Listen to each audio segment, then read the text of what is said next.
guys, what is going on, and welcome back to another video. Today I'm going to be showing you guys how to make your own custom weighted shift knob that looks something like this for under $20. So let's get into it. Intro.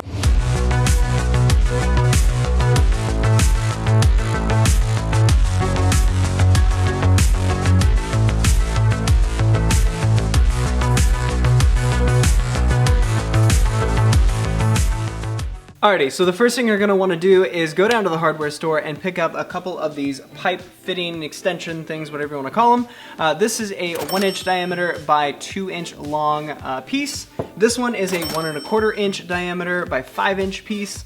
And then what you're going to need is some Schedule 40 PVC. This is a 2-foot section by 1-inch diameter, and then this is a 1/2 inch diameter, same thing, 2-foot section. What we're going to be doing is combining these all together. We're going to be using this 1¼ inch diameter pipe to be the exterior of the shift knob. Alright, so quick note before we get started, I am building this shift knob for my M3, and because it's a BMW, it actually has a slip-on shifter style, so instead of a threaded-on shift knob like the Miata would have with the BMW, there's actually some prongs in the shift knob, the OEM shift knob, and it slips over a flange at the bottom of the shifter. There's also a wedge in there to keep it from moving side to side. So we're going to be creating all those things in the shift knob today.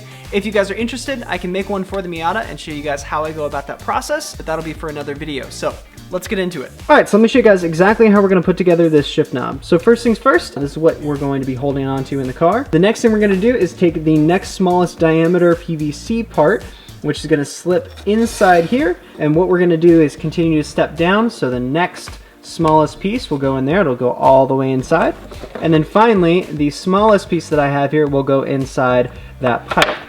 Now this piece is going to be what's responsible for holding the shift knob onto the shifter. So I'm going to be putting a wedge that goes across here down the center of the PVC pipe, and that's what's going to keep the shifter from rolling side to side. And then down at the bottom here, we're going to make some prongs that's going to hold over the flange on the shifter. Now the last piece that I have is actually this scrap of metal that I have lying around. This is what we're going to be making our top of the shift knob out of. I will take my piece here, set it out on top, trace it out, cut a circle that is the proper diameter to close this off. Now there's two ways that you can attach this. You can weld it into place, which is probably what I'm going to do, or you can use something like JB Weld, which will work just fine.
Alright, so I've been working on this for a little while now and I want to show you guys exactly what I have. This is the inner sleeve of PVC that goes around the actual shifter. I went ahead and cut a slit down the entire length of it, which allowed me to pinch it together and squeeze it into the next size up pipe.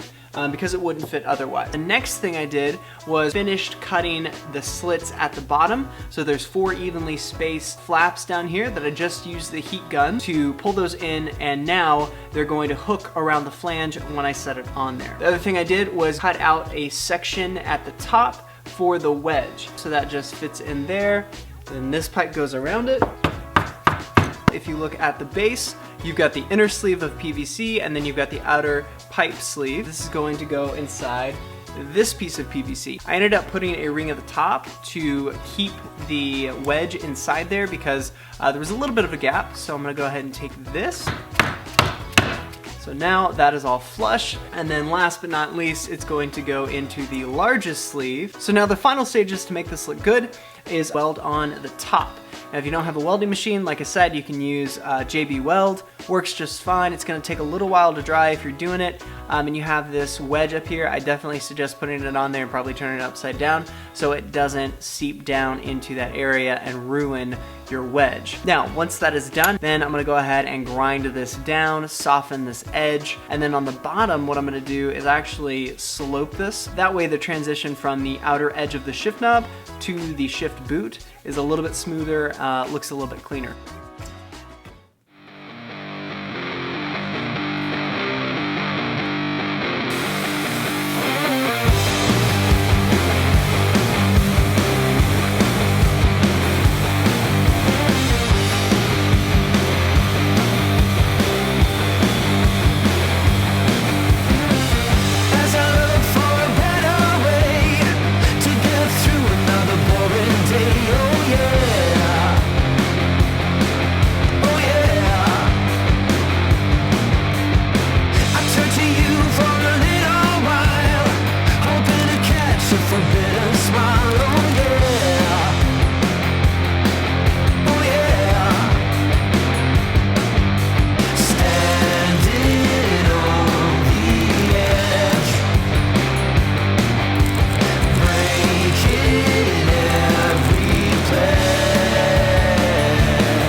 Alrighty, so I want to show you guys the shift knob before I go ahead and throw some coats of paint on here.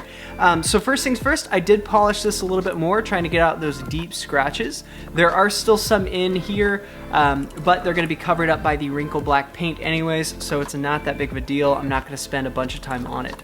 Next thing I did is I went ahead and dug out some of the PVC on the outer shell, just because I am going to go ahead and use some JB Weld between here to bond the inner sleeve of metal to the outer sleeve of metal. I think it'll be more sturdy, and I want to make sure that this is as solid as possible. And then from there, I'll be able to throw my 3 coats of wrinkle black paint on here. So let's get to it.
Alrighty guys, well that is the shift knob completed. It's about 380 grams, so it's got a really nice weight to it when you're shifting gears. Feels very, very smooth, which is kind of the purpose of a weighted shift knob. The other thing about it is the wrinkle black came out okay. I'm still kind of bad at shooting wrinkle black. Also, I don't think it was hot enough outside yesterday. The wrinkle black finish is one of those things I think looks great, but I just need to get better at doing it. So, all in all though, for plumber's pipe and PVC, I think this turned out very well, considering a brand new shift knob from BMW is like 80 bucks. So for this, for the value, I think it works just fine. I'll probably go ahead and buy another BMW shift knob in the future, but for now, this is gonna do just fine, and it's weighted, and it feels great. So the other cool thing about this is you can get as creative as you want to. I'll probably build another one of these in the future. And if any of you guys do this, make sure you come back to this video and leave a comment and let me know how your shift knob turned out, because I definitely think the time invested in making one of these, it's fun and it's worth it. That is gonna do it for this video, guys. Thank you so much for watching. If you guys enjoyed it and you wanna see more DIYs, make sure you guys subscribe to the channel if you're not already, and also click that notification bell. That way you guys get alerted to when the videos come out. Also, if you guys enjoyed the video, make sure you like the video. It helped me out a lot, and it'll also let me know that you guys like this content, and I'll keep doing stuff like this. Last but not least, make sure you guys check out my Instagram. It'll be linked down below. That way you guys can follow pictures of the M3, what I'm doing, that kind of stuff. But that is gonna do it. I will see you guys in the next video. Have an awesome day.